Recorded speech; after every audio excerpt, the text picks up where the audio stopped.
Look at that. We are live again. Welcome back, everyone, to Isyour6covered. Appreciate you showing up. We'll have some fun here shortly. Wait for some people to show up. Today's topic is, what is your favorite gear? Hell, anything, everything. So we're going to talk about whatever. We're going to talk about favorite gear, all that kind of stuff. So let's have some fun. We got Mr. Treefeller all the way from Australia. First one in the chat. So welcome to the show. So tell me what you guys think of the new lighting. I did a little, watch some videos on how to do some lighting. And it does look better. So we'll see what happens. See what you think. But let's wait for all those announcements to come out, or whatever the heck it's called, saying that we are live. Then we're going to talk a little bit about some prizes that were given by Yotech. If you guys aren't familiar with Yotech, here is one of their cards. And what this is chamber flags. If you guys shoot chamber, or do shooting competitions, whatever the case may be, you're probably going to want a chamber flag of some sort. Maybe you already have one. You guys have seen me running these for a while now, a few years. It's got an American flag hanging off the bottom of mine. It's red, so it's easy to tell that the rifle is empty. And if you guys want 20% off, there is the code. So 20% off the code is AUG22, August 22.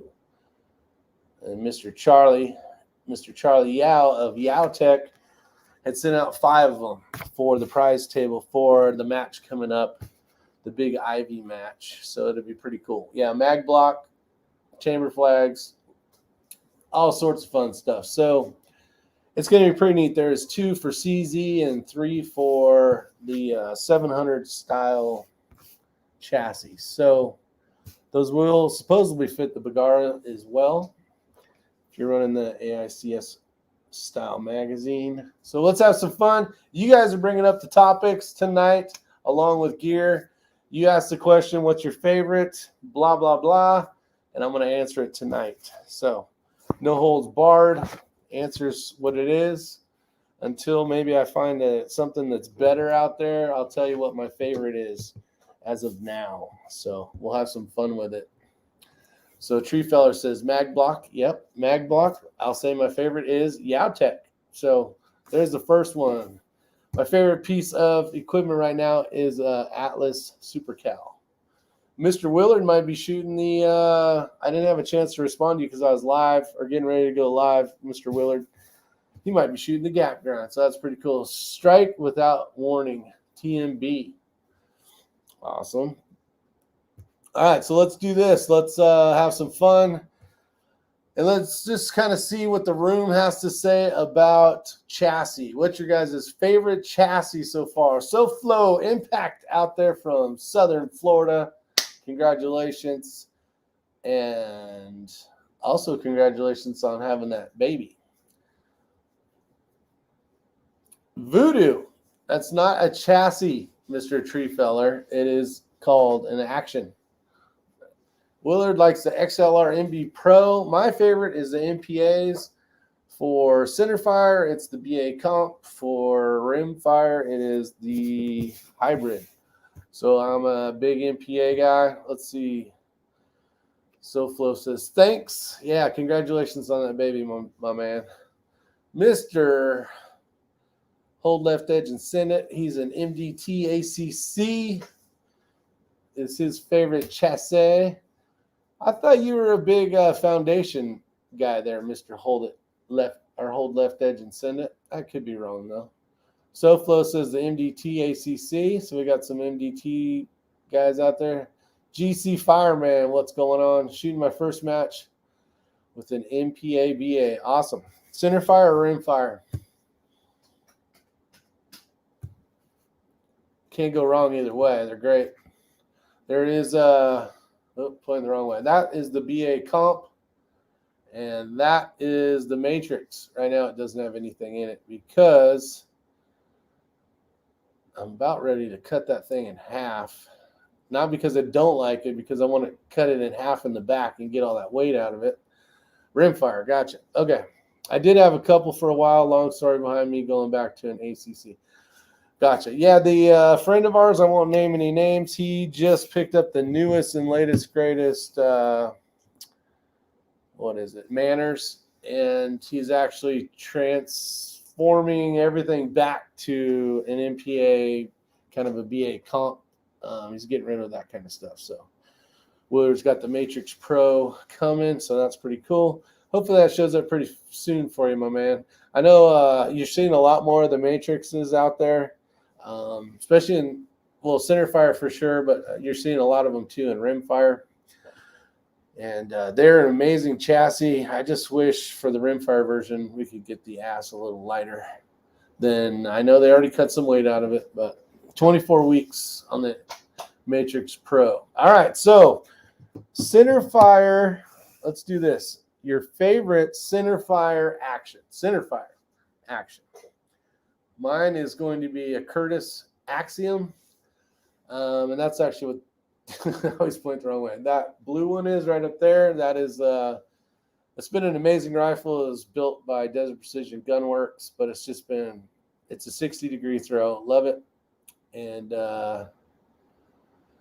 it's worked flawlessly so far. So that's kind of what I like. So those two up, I did it again. Those two up there, these two are both 60-degree bolts. The one above it is a Tikka.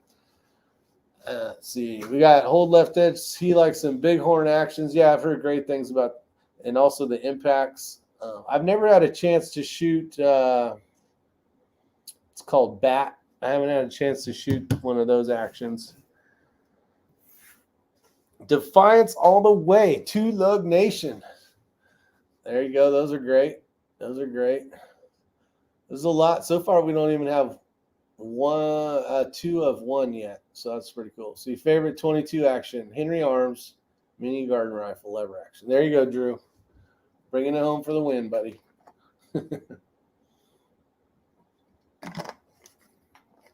Hopefully people that watch this video later, they'll get some ideas. I know we only got not very many in here. I think I did a live chat earlier today just on the Sprinter Van stuff, and they might have thought that was my 9 o'clock video, and it wasn't. Again, 20% off sale for Yautech. August, or AUG 22 is the code if you guys need a block for your action. Love my Surgeon R still though. Better give a thumbs up, Tree Feller says. Yep, that'd be a good idea. If you guys get a chance, jump out real quick, hit the thumbs up button. Maybe you guys can get more people to show up through the algorithms of stupid YouTube. Let's see. Interchangeable bolt heads is why I like the bighorns. Everybody makes a quality action these days. Yeah, I will say that there's a lot of great actions out there, and those are kind of some of the things that you're seeing. Some of the companies are being able to swap bolt heads, so you can run, basically if you got an action, you're like, you know what, I'm going to start shooting caliber X. You can basically swap out the bolt head, put the new barrel in, and now you got yourself a different rifle. How about favorite pack or backpack for matches? Overlooked gear people don't bring up. There's a good question, SoFlo. I know probably half. I'd say half or let me think here. Yeah, probably half or 2/3 of the shooters have some type of backpack. You see some people that'll carry like a soft case with the rifle in it and some of their gizmo gadgets attached to their tripod. Some people will do nothing, work right out of a backpack of sort. And then some people will work right out of a cart. I kind of switched over to a cart. Makes it kind of nice because you just got more room to work and you don't got to bend over as much to grab your gear, which at the end of the day, that's just kind of a wah. It's not that big of a deal. Everly stock stuff, those are great bags. Had a chance to use those during a ruck match out in New New Mexico, and it worked really well. Especially, it kind of depends on what you're doing. So if you're talking PRS compared to like ruck matches, that's where that backpack is really going to benefit you, having different areas to put different gear. And if you have a bag that's too big, you start carrying stuff you don't need. And when you got to carry stuff you don't need for long distances, you're wishing you didn't bring it. But there's gear that you're like so glad that you brought, like rain gear, when all of a sudden it starts dumping and you're miles away from your vehicle as well. So there's always pluses and minuses. But yeah, Everly stocks have been great. Let's see, Upranger, best pack made for PRS. Everly stock low drag, yeah, that's another one. They definitely make good money. They're they are a pricey bag, but they're tough. They're rugged. It's what you see a lot of the teams carrying when it comes to bags like that. Just from talking to some of the friends, so they've ran those bags for years, and there's a reason why they hold up. They're made well, and they're designed kind of job specific for getting out there and getting all your gear to where it needs to be, and being able to work out of your bag fast and quick. Let's see. How about any other things on the packs? We got anybody? Let's see. Just switched to the Everly stock half track. Love it so far. Carries well and holds a tripod. Cross to a ruck hunting 2-day pack also. Yeah, see, and that's kind of nice. Some of those, it might be the half track. There's one that you can kind of take compartments out. I can't remember the model of it. Put different stuff in. It's kind of almost basically set up as a hunting bag where you can pull the outer things out, and it has that big area for a carcass. If you're hunting elk or whatever out in Wyoming, turns into kind of a meat bag as well. Let's see. Any experience with the Krg Bravo stocks?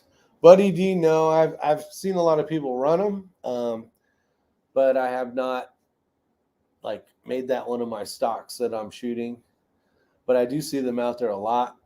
They're not really, I don't know, what would be the best way to word this? I don't really like, it feels good. I don't like the whole plasticky kind of feel. I'd rather have the metal. But I know a lot of people run them, so they must be working. Buddy D, the Bravo is a lot of bang for the buck. Good buy on a budget. Yeah. Yeah, I see them out there a lot. The grip, the ergos look nice. I mean, I picked them up, but I've not put one into one of my rifles and shot matches with it. So I really can't say. EP26 says he's got the high speed. I want something smaller. Okay. I'd use it for hunting gun. I'd use it for a hunting gun, but not for a PRS gun personally. Yeah, that's a great answer. I would be something I'd want to carry over, some big old heavy beast like this thing. But it'd be in a different rifle. It'd probably be in, a regular hunting rifle. It's almost job specific, right? They make these things that can be ran as a competition style rifle, but now you're missing out on stuff like being able to run or having ARCA. You can adapt to it and add an Area 419, but some of that stuff, and I don't know if the newer ones have ARCA on them or not, but each thing is designed around the style shooting you're doing, so it's going to depend. I like to use hunting gun. Buddy D's in the house. Hopefully we answered that for you, Buddy D.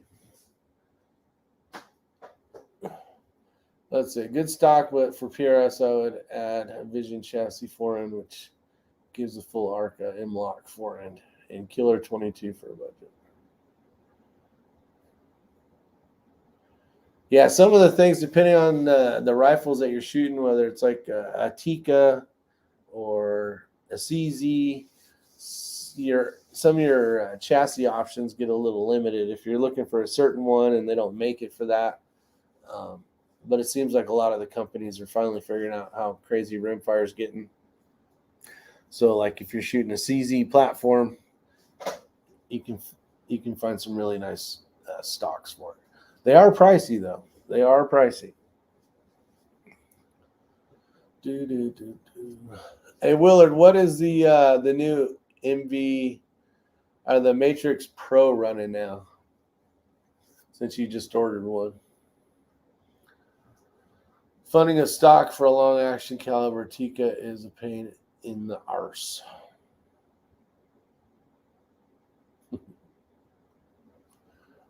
Let's see here. 1,500. Yep. That's what I was figuring. It was right there, 14 or 15. A couple of the modifications they did. Let's see if I can do this right without screwing up. Nope, it's this one. So I screwed up again. Is it has an integrated, basically a rear pillow area where you can hit a button, and this bottom portion right here will actually come down. I don't know what it is, another inch or something. So if your tripod's really high, or you got this thing where you need to shoot down and your bag just isn't high enough, you can hit a button of a certain sort, and the bottom of it will come down to hopefully at least find the bag, which makes it kind of nice. They lightened this rear portion of the stock up a little bit, not enough. And then right here, basically, the bottom of it here is widened like before with the competition handrails on it. They basically integrated all that into it as well. So for those that don't like to shoot with the plate, it's basically already built in. Built-in bag rider. That is cool. Let's see. They're the same length, but bottom metal isn't the same. Yeah. If we're still talking about the Matrix.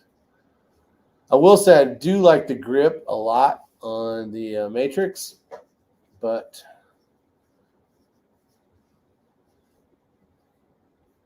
I'm not jumping back over to the Matrix so fast. I had 2 of those and really liked them, but balance for the rifle that I was running just wasn't working out as well as I was hoping. So then I put everything back. I'm never going to get this right.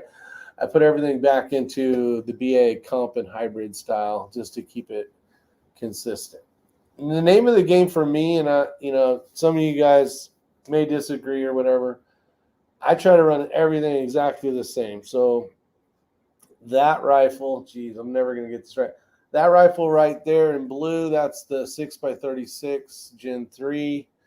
The one on my, it does have a gas pedal. The one on my Rim-X is also the same scope. And then I have another one coming. So I have another 6x36. One of the biggest things about the scope that I like is actually the reticle. The power magnification shooting center fire does help out when you got like I know your limits at a certain distance that's far away. You can kind of crank up because you're not doing much movement. Then it makes it kind of nice.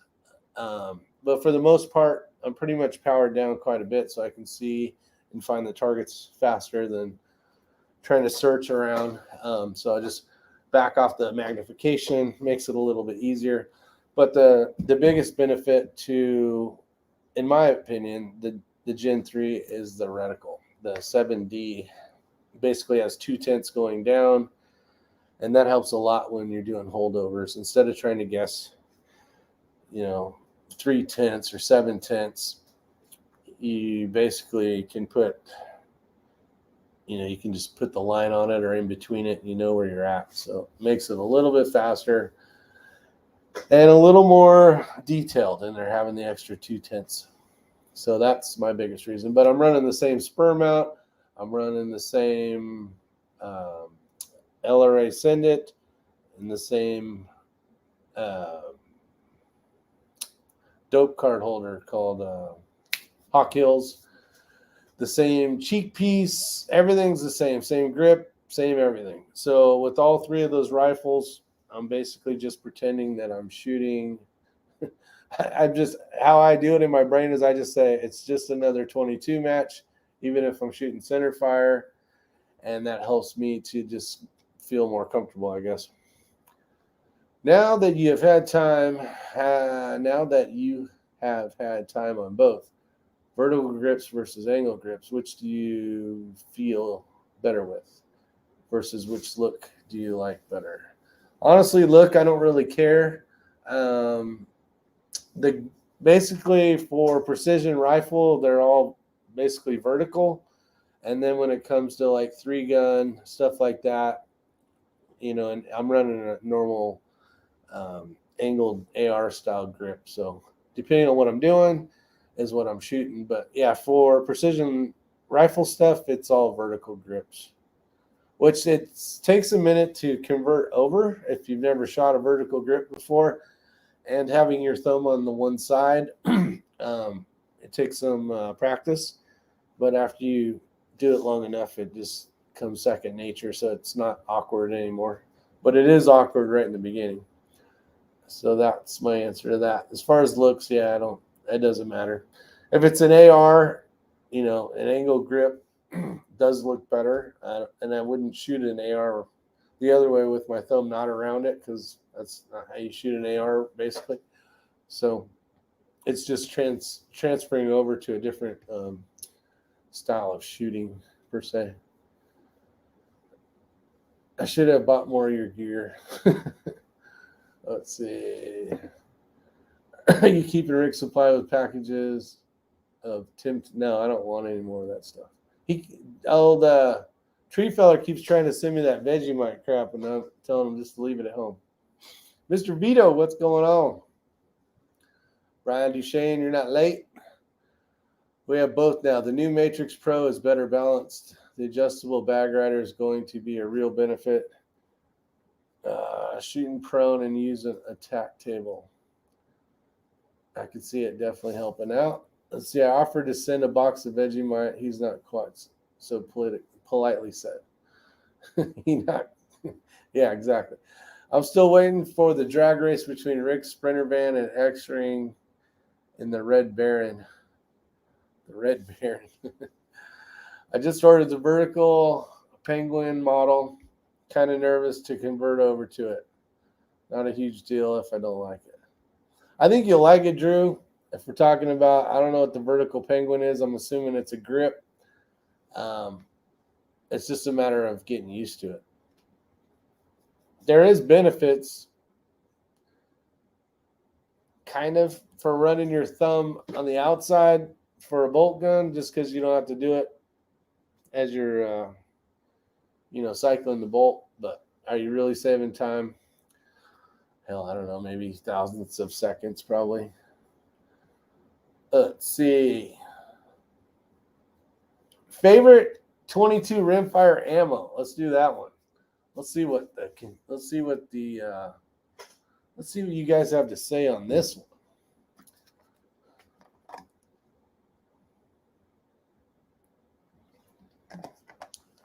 What was the target setup for the drag race?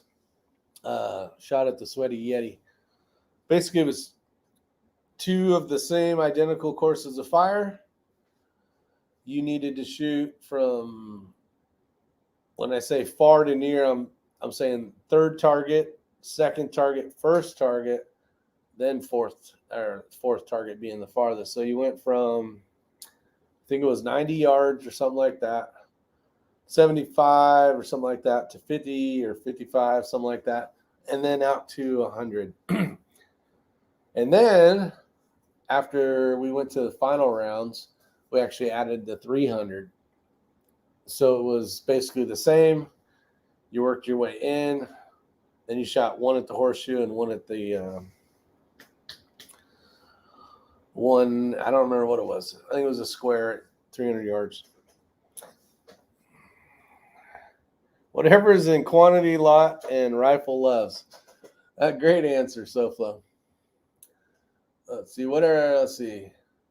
Oh, hold left edge to the same thing. Whatever brand and lot, it shoots best. Whatever's available. Tree fella. What's the target? Let's see. Vegemite Aussies have added a secret ingredient, kangaroo poo. It is brown, right? LOL, just kidding. Yeah, it's and it's nasty. It could be kangaroo poo in there for all I know. CCI standard velocity he saw. Stuff works. Stuff works. Some of those lots work really good, actually. That's what we started shooting when we started with the first, I think it was PRS rimfire match. And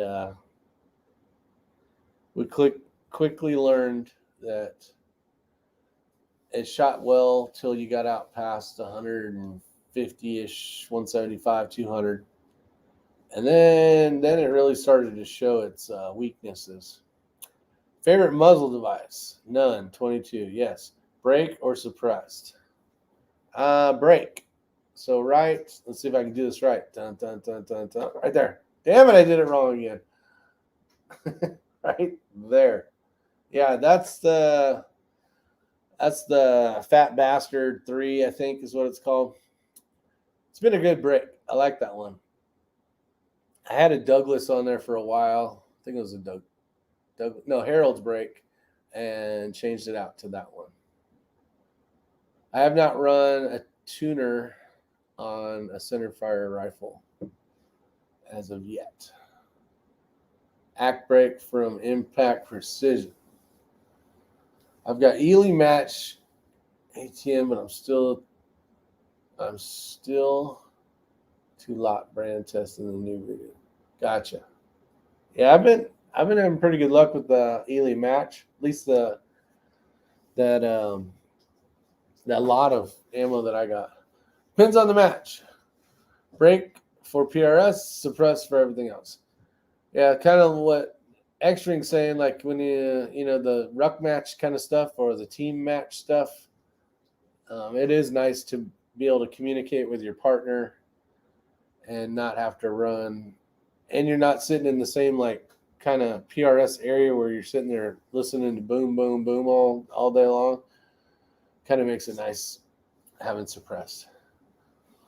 Some like the impulse of a suppressor over a brake, so you can either get all that abrupt explosion gone and done with quicker to try to see your spots or your shots, or you can have a slower kind of a smoother impulse back into your shoulder shooting with a suppressor. So, and then they make suppressors with both, so a little bit of both going on. Without warning, tuner brake is awesome.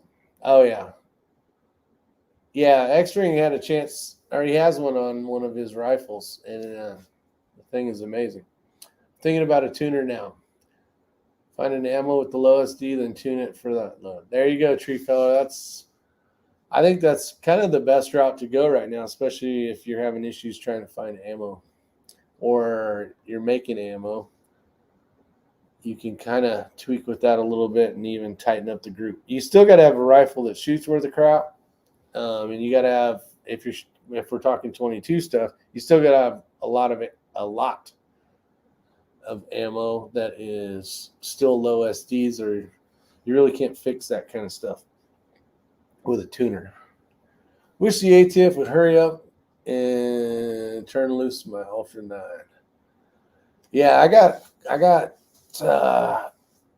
what's kind of neat is the silencer shop thing on the phone. So I was talking to Akeem from Carolina Guns and Gear, and we might make a video on the whole process of this electronic deal. So for some of you guys, some of the benefits is like last month, I think. Yeah, it's probably last month and a half ago. I brought in 5. No, it was 3, and then I had 2 more recently that came in. But what's nice is I don't have to get a thumbprint twice for every one of those. So once you get it done on the electronic thing, it's done, and then you can just update your picture. So all that stuff's already in the data bank. And if you guys don't think your fingerprints are somewhere anyways, if we're going to do the whole conspiracy thing, I was in the fire service for 31 years, so we always got our fingerprints taken along with concealed carry in California, and my thumbs are everywhere, basically. So being able just to click on it, add a suppressor, pay the $200 tax stamp, kind of there's a little bit of a process to it, but it's so much faster and at least easier to do than the paper way. So, and hopefully it's going to be quicker as well, but I'll be reporting back and it'll be kind of neat. You will like the R6. I ran it all last year at the matches and it works well. He saw Big Country. Mine is good. She's crafting all sorts of Halloween signs, flaming skulls, lanterns, and hats. Without warning, tuners are hard to come by. Let me catch up here.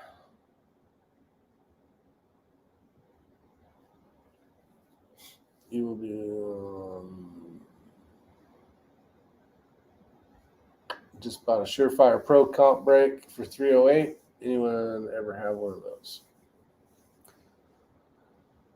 No, I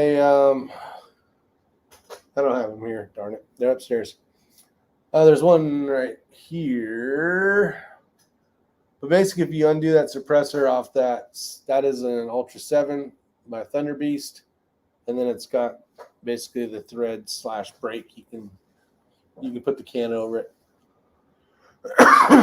And I have a few more of those that I'll be putting together when they come out of jail. But hopefully they come out pretty quick. I did hear some crazy fast news about someone had done all their forms. Someone I actually know, but I heard about it from a buddy of his. But it was like a month and a half. So I don't know if his, the pile fell and all of a sudden his ended up on top, but he only had to wait like a month and a half, which is pretty damn amazing, or less than a month. Let's see. I'm at 109 days waiting on 4 to get out of jail. Yeah, that's hopefully they come soon, my man. Let's see here.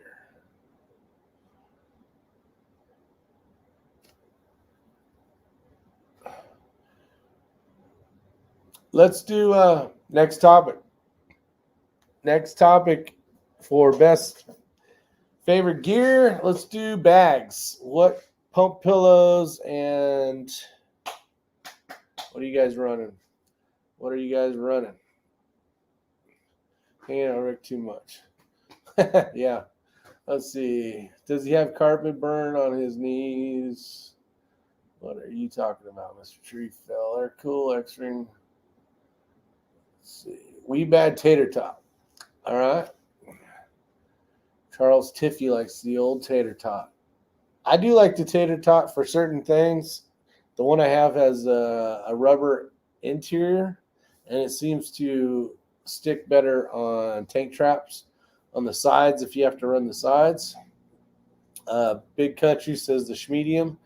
I'm a big fan of the Schmedium over the tater tot, which I wasn't. I had swapped over. I had taken a class, and I didn't see the benefits until I saw the benefits when it came to tires and some different props where the tater tot wasn't tall enough.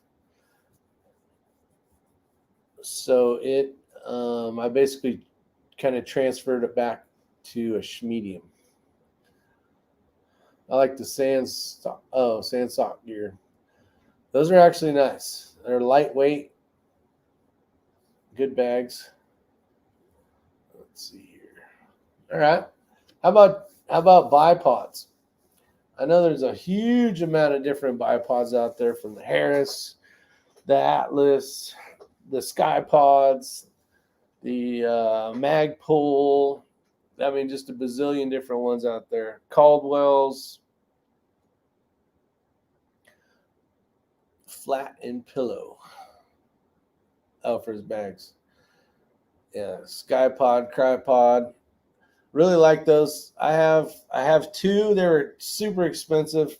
I didn't want to pull the trigger on it, but I'm like, I've been shooting this game so long. It's like, what's another damn X amount of money?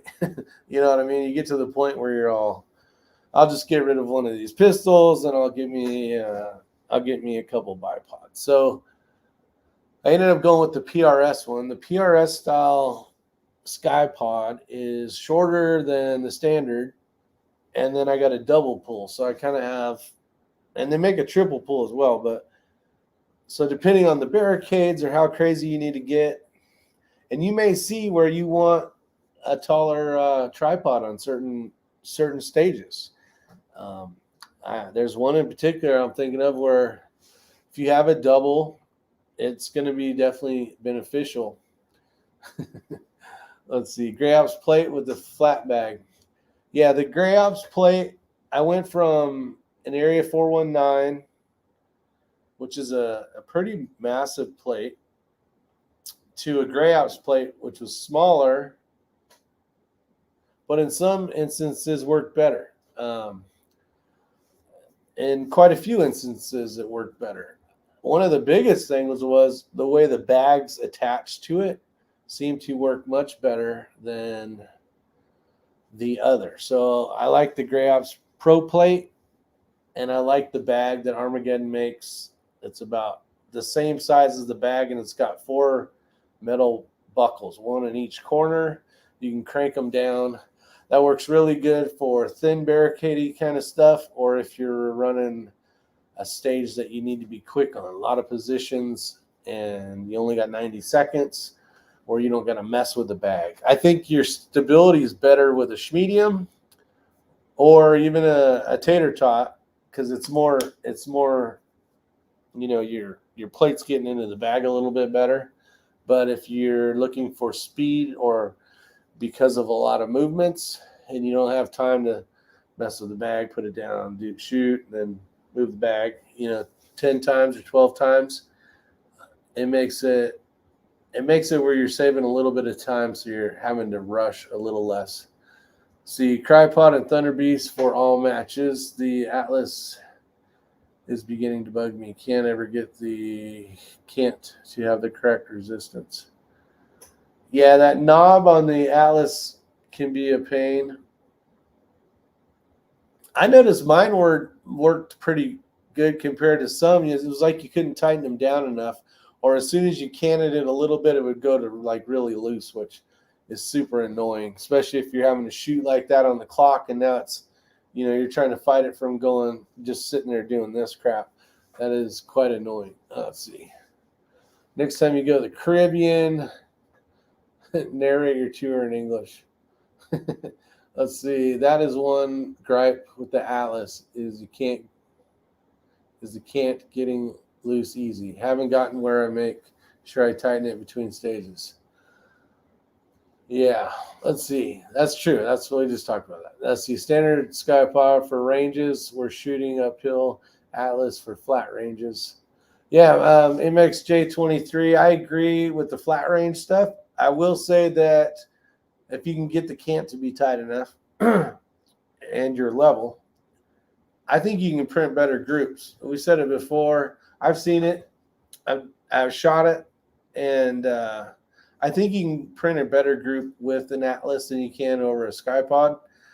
But at the end of the day, the SkyPod is so much more adjustable, maneuverable, a lot more options with it, that it makes it kind of like having, like 4 tools compared to just one, basically. 419 Death X Squad. Yeah, the Death X Squad, the tripod. I'm actually got it right here holding I'm holding the camera with it tonight, is the Death X Squad tripod. So there is that.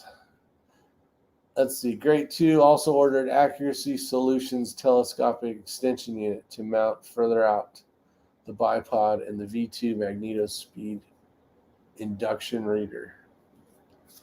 Let's see. V3 magneto speed, not V2. Same issue with the cant. Yeah, the that is the downfall of the Atlas. I think for me personally, for hunting applications, if you're going to be hunting, the tripod that Death X Squad makes is really cool because you can sit on your butt and have the ability to hunt and not have to stand all the time, depending on the style of hunting you're doing. But I'm not a big hunter. I'm not even really a hunter at all. So it doesn't.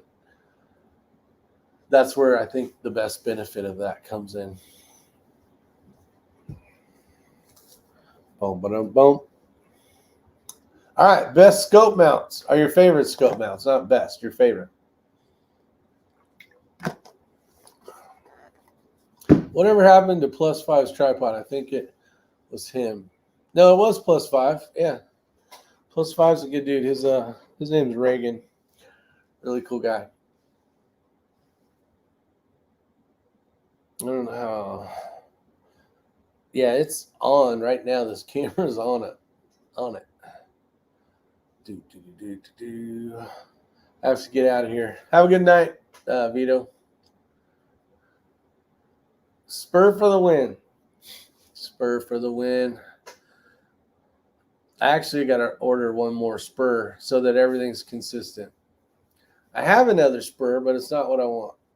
All right, Smoking Cash likes the Vortex scope mounts. Awesome. MPA makes some nice stuff as well. Oh, there's a lot of companies that make some, but let's see what you guys have. I think the price sucks for the spur mount, but I've become so familiar and like them so much that it just sucks that you got to eat $450 for a spur mount. So it's like when you go to do it, yeah, F3R machine. Here's one right here. These are great bang for the buck. This is a F3R machine. The one right, I actually got it right. That one right there is a F3R machine on that one. It's definitely a good way to go and not break the bank if you're looking for a nice heavy duty scope mount.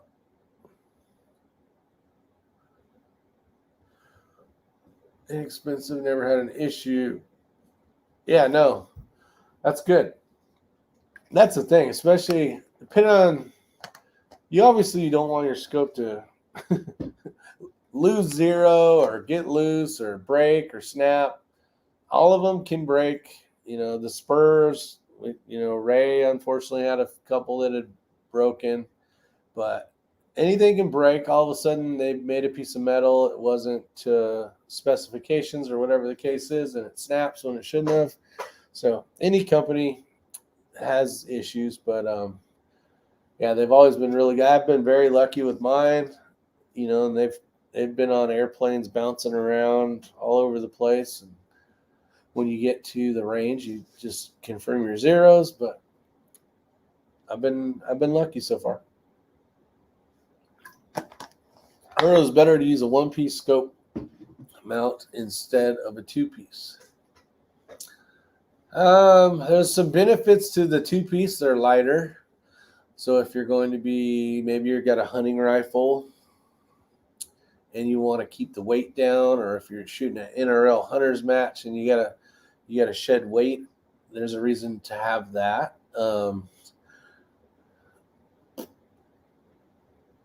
But if you're looking for overall just beast mode, a one piece can be nice because one, you have more options. If you're running rings,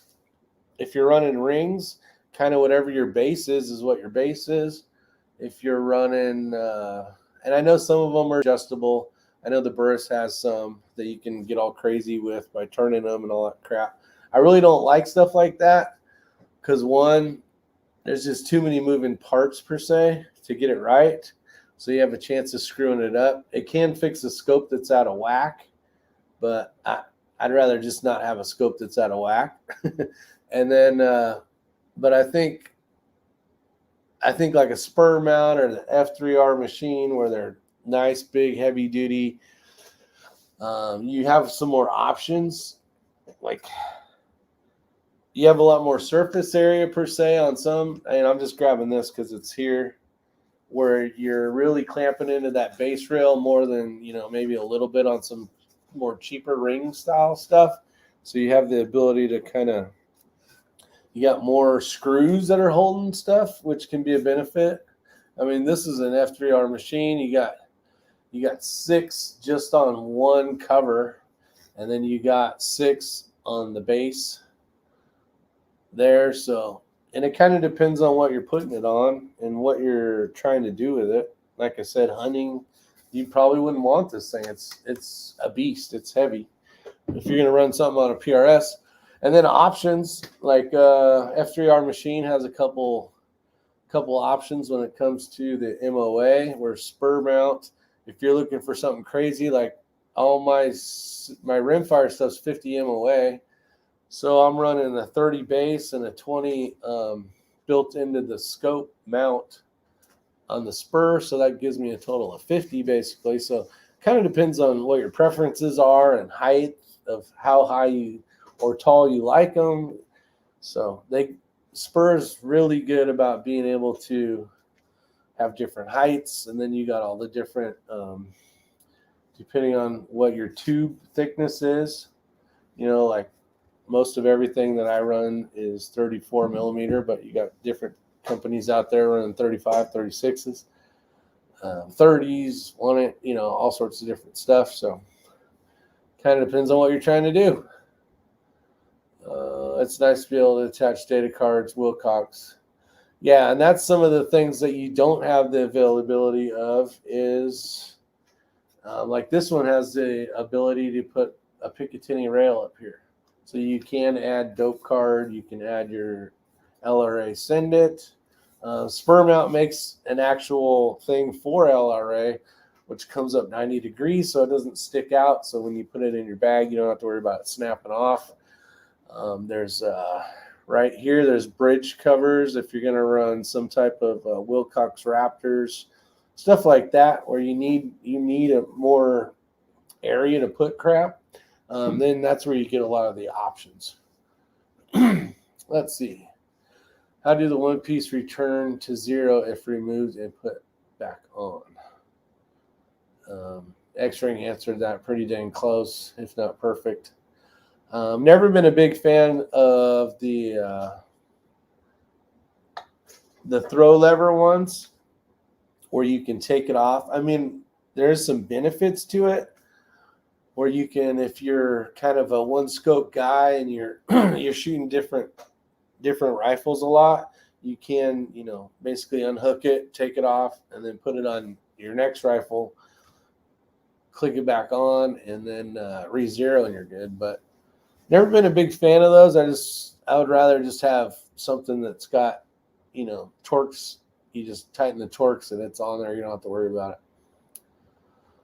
Let's see. If you're using quality rifle, you will see that when you remove them, you can usually put it on other rifles and it'll be very, very close to 0.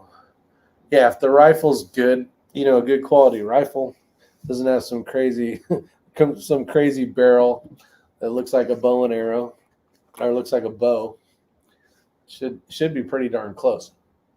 You probably have to tweak with the elevation per se, depending on if the base is the same, and then depending on what the caliber is.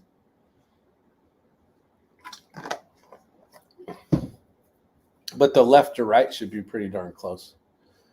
ARs have T marks on the rails for memory. Yeah, they do. I better not touch nothing, but yeah, they do, so that you can put stuff back in. I would still confirm everything if you're going to put it back on, though. Don't just think it's going to be perfect. Send to level big countries LRA. It's the electronic, and sometimes also has the bubble in it as well, but it's a level to tell you if your rifle's canned or not. Love those things. Huge. I love them, and sometimes I notice myself not using it, and I should use it more. But basically, it'll run on your base or on your somewhere on your scope mount if you have some type of Picatinny rail or something. But it works amazing. So it's basically, it'll be like red and it's kind of too far to the right, or it's blue. I don't got one that's not attached to anything. But it's really cool. It's very slim, doesn't take up much room. And if you run it on a spur mount and you run it vertically, it doesn't take up any room at all.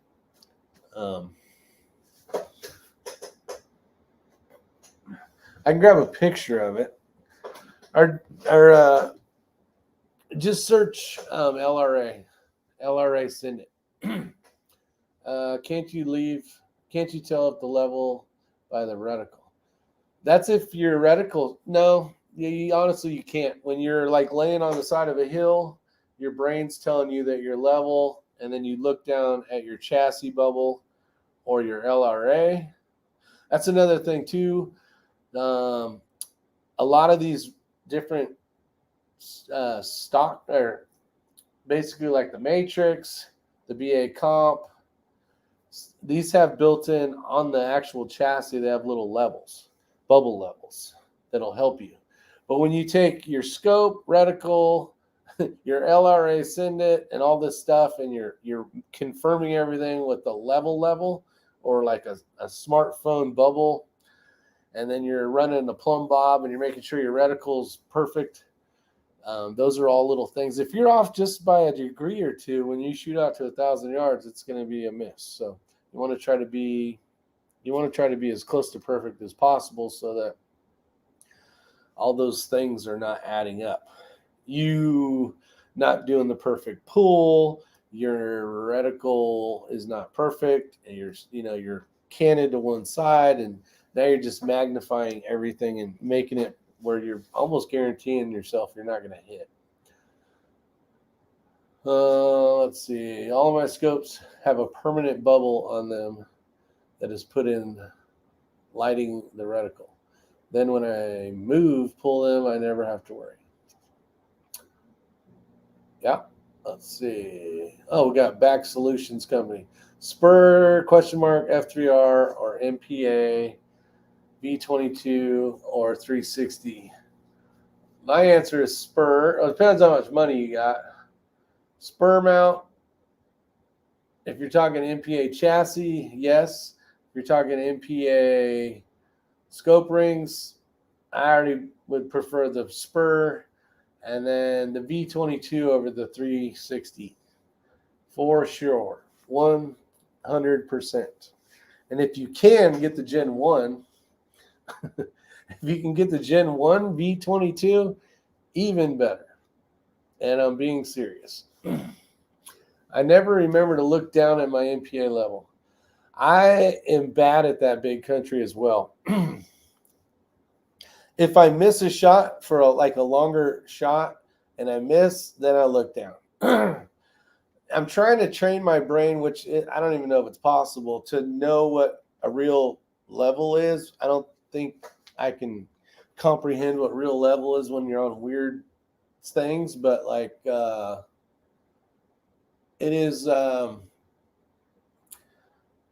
after you do it for a while and it's always one way, and then you're like, okay, that is not level, Rick. So I need to go like this where I think it's not right. That's where I'm trying to get used to, like, okay, it needs to go like that a little bit. That's level. You are welcome back, Solutions Company.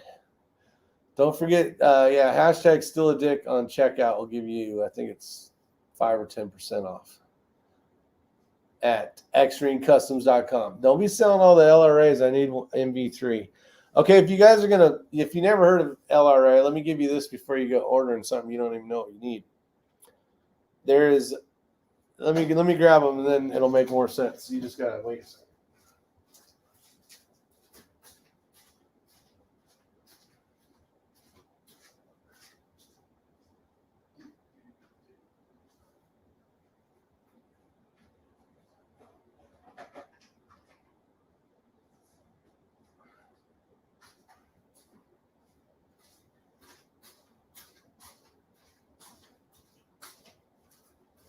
All right, so basically what you're going to see is this. This is the MB3 model.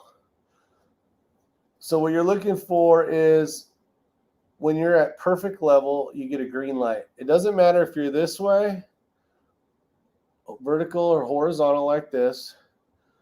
When your rifle's canted and is level, it's going to be green. Now, when you turn it on, you're going to see all these lights. So you'll see lights when it's red. You'll see lights when it's blue. This is telling you if it's right or left, and you need to get to center. When you first turn it on, it basically does this, and then it shows you how much battery you have left in your LRA Send It. So the MB3 is made where, do you see how there's that area right here where you're going to run a Picatinny rail? That would go right on the top of that right here.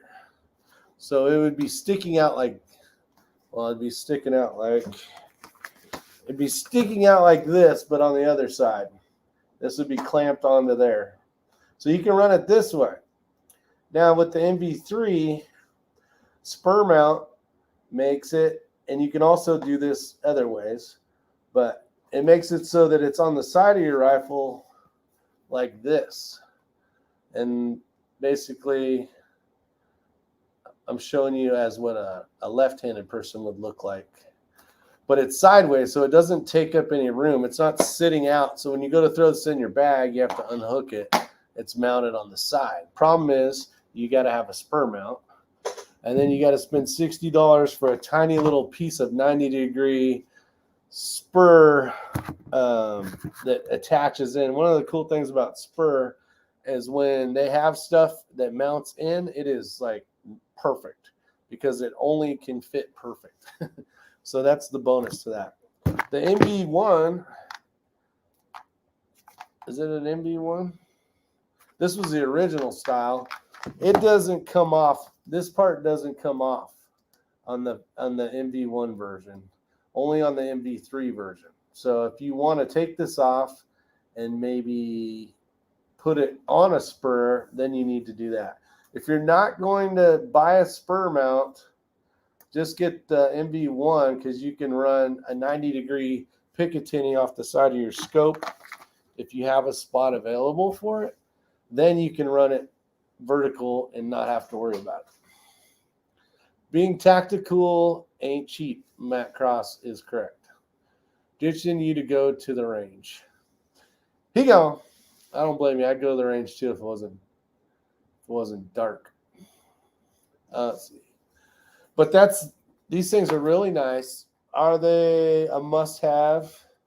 If you're going to shoot long range, some type of bubble level / electronic level is going to be needed. Just to confirm that everything's correct. Your brain's telling you that it's correct.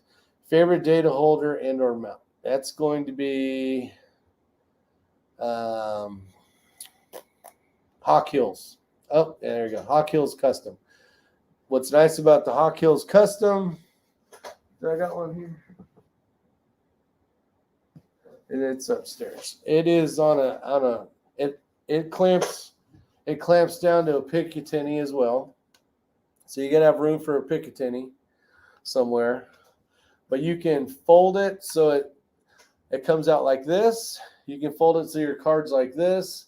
And then it folds in, all the way in, and all the way the other way. So when you go to put it in your bag, you fold it like that. You don't have to take it off. You throw it in your bag, you zip it up, and you're good to go.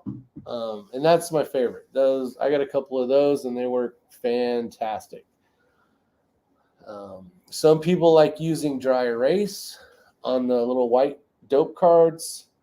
I have seen that go badly wrong. Hell, it went badly wrong at the last match, and luckily the guy had his data was about the same speed as mine. So here's what happened. He got up, shooter ready, stand by, and engaged. He goes to do that. Somehow his whole whiteboard had erased except for the first target. He shoots. He's like, oh my God, my data's all gone. And I'm like, how fast is your bullet? And he said like, I think he said like 1103 or some shit. And I'm like, perfect. And I'm like, next target's at 6.8. And he dials it, shoots, and it hits. I'm like, okay, we're on. So I was able to take him all the way out to the targets, and he got lucky that my dope was correct. So he was able to not basically get a 1 on that stage because it was like a 12-round stage, so it would have really sucked for him. And there's a good camaraderie thing, you know, being able to help people out like in the split seconds that they need something. And I'm like, what's your speed on your rifle? And you know, his was close enough that it was this. Basically, it worked out good because the targets were long. Windage he was still going to have to worry about, but at least he had enough target that my dope was going to work for him. The Rim-X does have a downfall. Can't single feed, and they break extractors if you do. Yep, that is definitely a downfall. I've been super lucky. I've been running the same extractor, same everything, but I am very careful. I don't know if it's from shooting it enough. I know when there's not a round in there. And so you don't want to dry fire a Rim-X, period. And then you also don't want to single feed, nor really can you single feed because the bullet in the magazine's coming up and it's picking it up and then putting it into the chamber. On the Voodoos, on CZs, hell, on damn near everything but a Rim-X, you can basically just single feed one in. The ejector goes around it, or the extractor pops over it, and then it clamps in, and then it works just fine. But no, 100% hawk kills. And what are you glad? How are you good? What the hell? There is +5. How are you good, sir? Glad to see you here. Oh, that thing bounced up. See, what do you use for writing your data on? Tape. I use tape. I personally like tape. People use all sorts of things. Some people are using the electric cards. I don't know what that's called. Ray knows. I'd rather not have to mess with it. I think they're super cool. I don't think I'd have enough time to get all the information on there that I want. But and then some people use wet erase. Wet erase is basically a dry erase, but in order to take it off of the card, you just need a wet towel and it'll take it right off. I like pins. I like the Sharpie and blue tape because I like taking it off sometimes if the matchbook's big enough, and then actually just putting that onto the match book. And then I have all that information with what my dope was during the time. I have a HUD. The HUD, I've seen people shoot with the HUD. I think that's I don't like it. Just personally, I bought it years ago. I bought it for that reason, to think, oh, this is going to work really cool. I'll be able to put all my targets in and all this stuff. And it's just, for me, it's more work. Everything's got to be linking, and you got to add all the targets. And then, I don't know. It's so much easier just to write the damn things on a piece of tape and stick them on there, honestly. Stadler pins. Ray uses, it's basically a permanent, but it's got an eraser. So it's kind of a wet erase, but it's more of a Sharpie. Problem with Sharpies is if you start writing them on boards and you don't take them off quick enough, it ends up basically screwing up your card. Starts turning black. What's up, +5? We were talking about you earlier, talking about your tripod. Let's see. I would pin this on the top of the channel. It really turned out to be an awesome gear list. In chat, many viewers will definitely benefit from it. I appreciate it, SoFlo. So SoFlo, I ordered. Can't think of the name of it now, but it's the Trickler. So I have the FX 300. So I have 2 of them, and I ordered one of the Integrity or whatever, where it has the gears in it, where it just drops one kernel at a time. I know I think Dick said you had one of those, so I finally did the pre-order last week and ordered one of those, so super excited about that. So let's keep going on with this. We got some time. Top reloading gear. So I know we're going to talk not progressive. We're going to talk more of a single stage style reloading. I am running what your favorite gear is for presses. So I know some of you guys are running a zero. I'm running a turret. The who makes that damn thing? Can't think of who makes it right now. It's the T7. The T7 works great. Yeah, Matt got his. He got his he got the T3, the FX with the T3 on it. Or T4, whatever. I have the older version. Just put my V4, V4, that's what it is, to work last night. Really like it so far. There it is. Ingenuity Precision, that's what I bought. Drop a charge in 6.7 seconds with it. Yeah, I'm super excited about that. Redding Papa's Place likes the Redding. Maybe 1 in 100 overthrow. See, that's going to be cool. So as far as dies, what are you guys' favorite dies? So hopefully this information, if someone's watching this and they're wondering what the best gear is or what we're using, this does help, like SoFlo had said. So let's keep it informative and help some people out.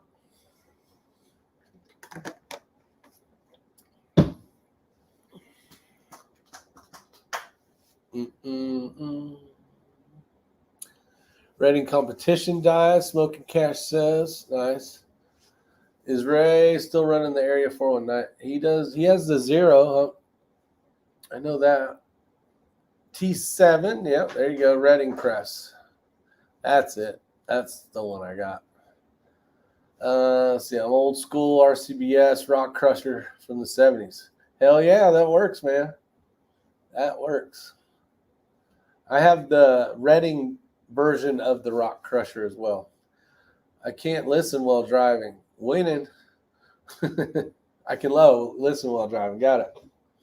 Driving your Ford Ranger. The Chucker. Dang autocorrect. The Rock Chucker. Other things that we're using, like I'm running, let me just make sure I say this right.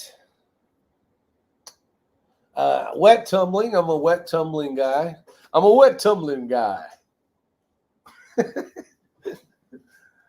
I'm also running, let's see here.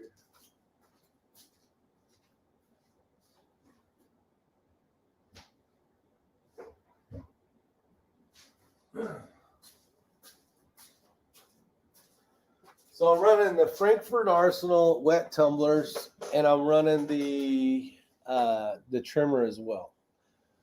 Oh, they got a Forster press out there.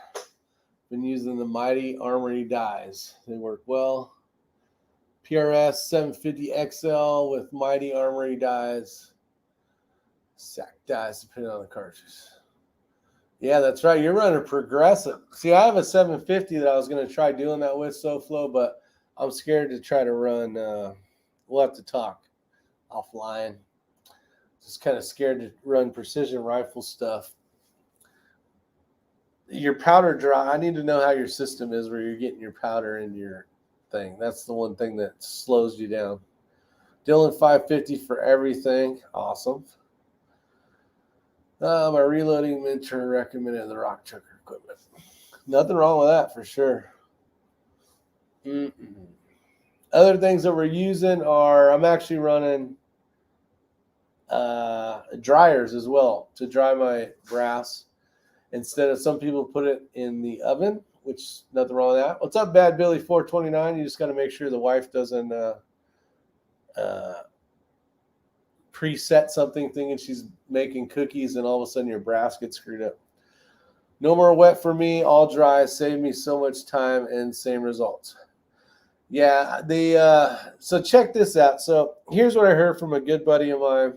He has decided to run dry tumbling because the reason he says is it leaves carbon in the neck for lubricity of the bullet. I'm like, and the lubricity for the what the hell, the mandrel, which in turn makes it so the lubricity for the bullet when he seats the bullet. What are your guys' thoughts on this? So I know there's the big pros. Some pros do that. Some pros wet tumble. Hell, some pros of some sort do something that other pros wouldn't do.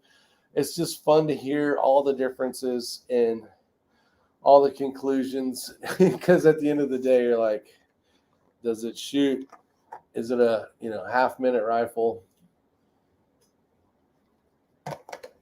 I'm faster wet also. I prefer wet over dry. I don't like all the dust. I mean, that dust just has a bunch of shit in it that you shouldn't be breathing in. Yeah, you can hear Francis and Chad's podcast, which is what they do. Top shooter and AG Cup winner.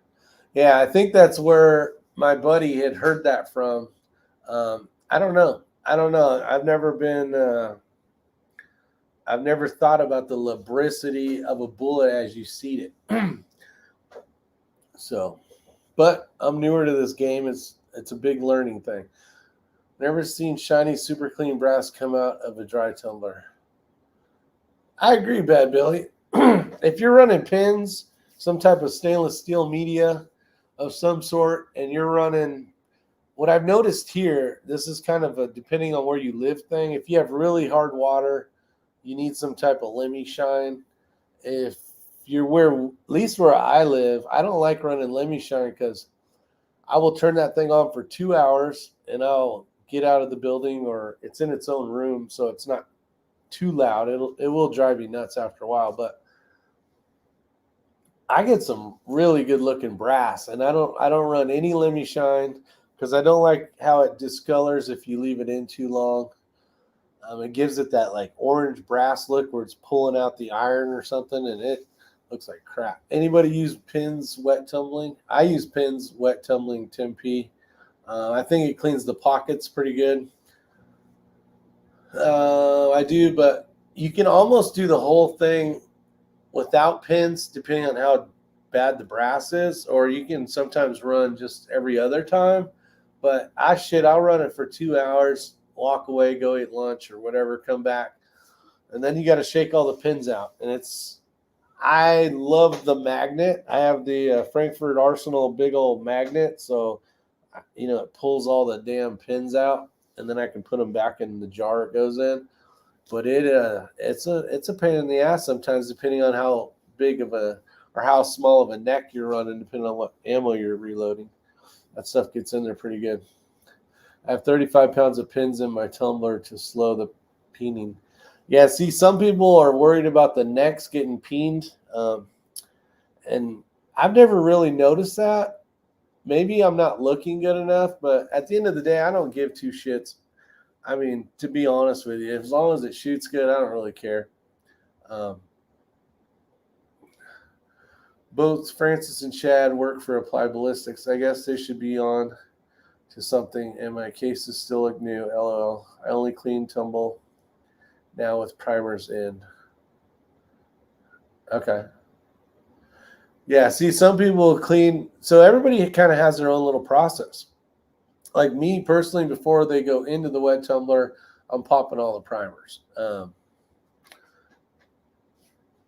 I'm not like not recutting, but cleaning each pocket. I'm not going to do that. I'm not going to clean every primer pocket, meaning like reshape it and make sure it's square and all that kind of crap. What up, Mr. Pursuit of Accuracy? So it's just kind of a pop the primers, send it off to get a bath for 2 hours, come back. The hardest part is shaking all the pins out of it. just making sure they're all out of it. And then throw it into the dryers. And then after that, and the dryers don't have a timer, which is stupid because the tumbler does. They should have put timers on the tumbler or the dryers as well. I think that would have been a huge upgrade or a smart move anyways. So I run 2 dryers, or I have 2 dryers, so I can do quite a bit of brass at one time. And then I let it dry. I'll let it sit. And then the not so fun part begins with reloading. Rick used one of the media separators. I do have one of those. I used to have the old, I think it was by Dylan. It was a smaller one. Maybe it wasn't Dylan. I can't remember. It was blue. But it's just easier to grab like 5, shake them out, throw them in the dryer, grab 5 more, shake them out, throw them in the dryer. All that is not necessary for what we do. Let's see. Pins come right out. No shaking them. Yeah, it depends on what size caliber you're running. On my 6 Creedmoor, it's a little tougher. Sometimes they will stack in there pretty damn well. The 6.5, they seem to fly out of there no problem. Loud as shit, but it works. Yeah. Yeah, that can get loud and obnoxious. I found the site okay. Pretty cool pictures. I see the price came down some. I don't know what you're talking about, Drew.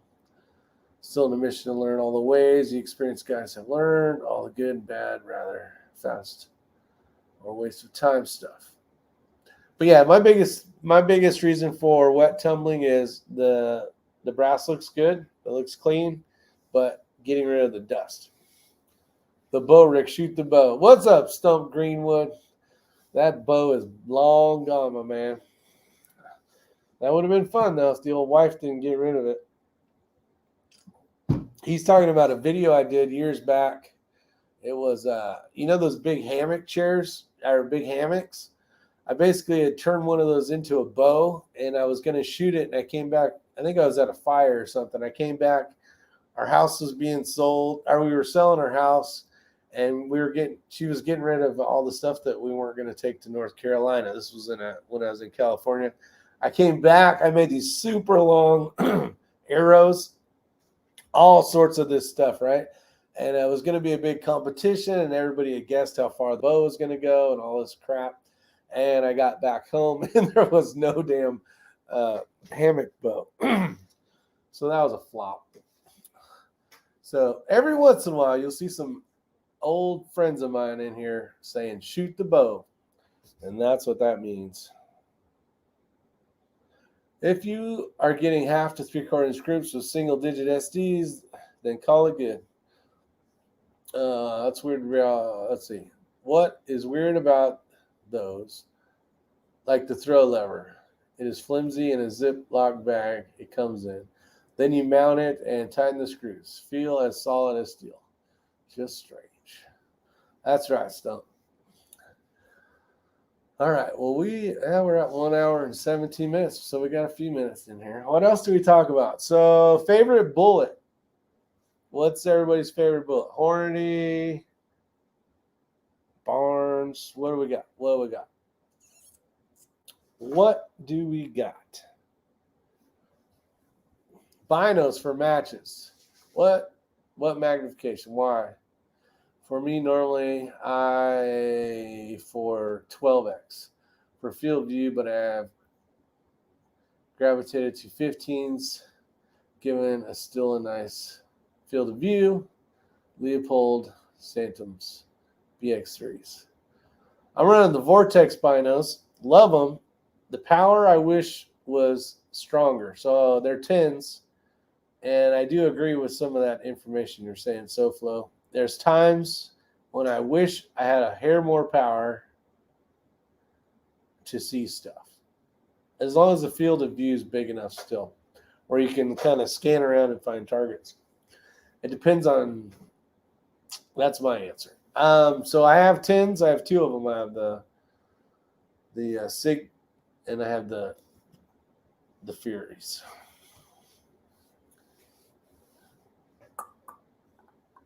Your note was the size of a hammock. Yep. I still like Spear. Furies. Let's see what else we got over here. Steiner's. Nice. Sierra Match. Good bullets. Burgers. Yeah, I really liking the burgers. Match is tomorrow. What match is tomorrow? Pursuit of Accuracy. Not sure what match, buddy. Our match, the one Big Ivy is collaborating with Ray and myself. That one is August 21st if you're around.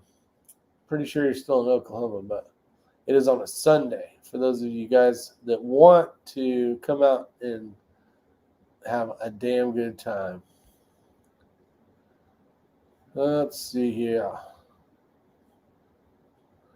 Burgers and Lapua Brass. Lapua. Gotta go eat. Get your butt, Matt Cross. Just get something to eat. Need a spotter for center fire. I like my Razor spotter. 10 to 12 because you and Ray said so. 10 or 12. Yeah, it depends on what you're doing, really. Ray's, like, think of a ruck match where you have to find the targets under time and you got to engage them, and you need to be able to have enough of that field of view to sit there and start writing stuff down, like over by the tree is that target, over here. So you can kind of, instead of being like this and going, okay, there's the target, and then when you come back up, you're like, shit, I don't know where, if I just did that target or the other one. So the field of view is very important, but there's times where my 10 power, at least for my eyeballs, I feel like I wish I had 12s or I wish I had 15s, but the Furies have a lot of good information in them, but you can't get them more powerful. I would love ones that actually went from 10 to 15. And then you have the best of both worlds, but all that kind of stuff that does stuff like that doesn't have all the information in it, rangefinder stuff, and at least that I'm aware of as of yet. Spotting scopes work much better when you're really trying to figure out what you're doing, or you're running, say you're teaching a class and you're trying to really dial the student in. You can say, oh, you're 2/10 low, or hell, you're 2.5 mils, and being able to take that reticle and put it in there, where some scopes won't let you do that. Problem is you lose out on power on some companies like the Vortex Furies. You can take out your magnification portion of it and run a fixed 20 power, but it's got mils in it. At least the one I have has mils in it. You can get MOA as well. But now you got an idea. The only problem is sometimes you're going, man, I wish I had more power. I wish I could zoom in like I could earlier before I put this reticle in there. So, nothing against bursts, but the Mischief Machine products are affordable and work great. Good night, Matt. Matt Cross, have a good night, buddy. Alpha and Lapua Brass. Burger and Hornady. 109s. Yeah, I meant your match. Yeah, it's August 21st, Josh. Augustus 21st, Sunday-ish. Although I did stumble into 1,500 140 RDS for 28 cents each, they shoot great at that price. There you go. Training ammo. Here in North Georgia, the cookout restaurant was totally remodeled. Can't wait to check it out. Hell yeah, DW. Go get you some burgers. Do you and Ray need any help? Volunteers the day of the match.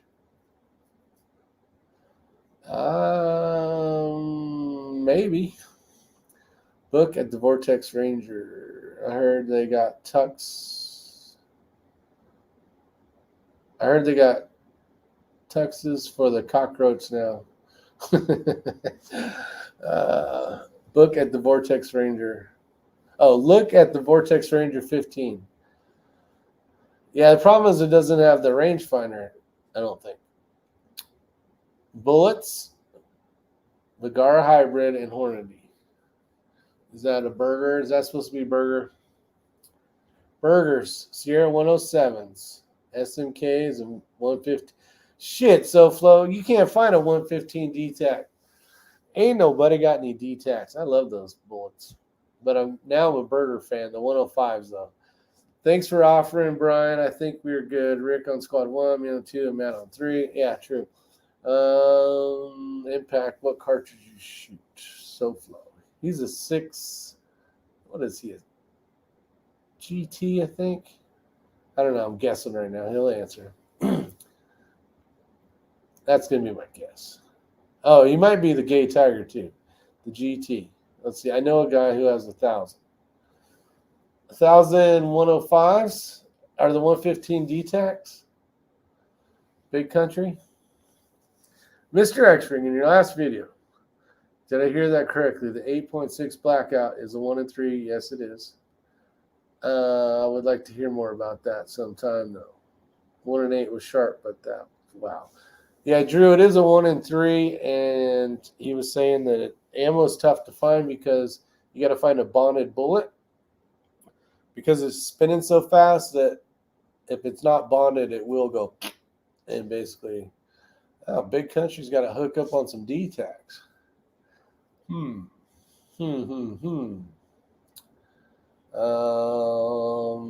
Up 6 GT and 6 Creedmoor. That's right. The G Tizzle. 6G Tizzle. So that was a fun chat. Just kind of wanted to BS with you guys. Didn't really have so much of a topic, but we pulled through and we made it happen, and you guys are awesome. You asked great questions. We talked about all the stuff that's our favorites. This video may help somebody decide on to buy something. And at the end of the day, save some money, right? Faster twist rate, give more energy on target. Let's see. I love my 8.6. Got it on a 16-inch rifle. Yeah, the hard part's finding powder and buletos. See that, guys? I am speaking Spanish. Buletos. I could be wrong. Does anybody know what bullets are in Spanish? Is it buletos? Probably not. Probably not, but I gave it a shot.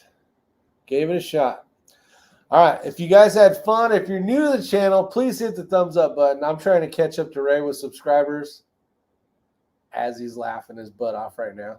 Now, congratulations to X-Ring. He's almost at 100,000 subscribers, ladies and gentlemen. So that's pretty awesome. Me, think I might have broke 11,000, so I'm only a bazillion behind him. But I'm trying. So if you guys get a chance, make sure you hit the thumbs up button. Balas. Thanks, SoFlo. Balas. All right, you guys, shoot your balas straight and have a great night. You guys stay safe and watch out. The world is chaos right now. Keep your head down. Keep it on swivel. And go get some reloading done. And go to the range. I'm just kidding. You guys have a good night. Talk to you later. Bye, everybody. Stay safe.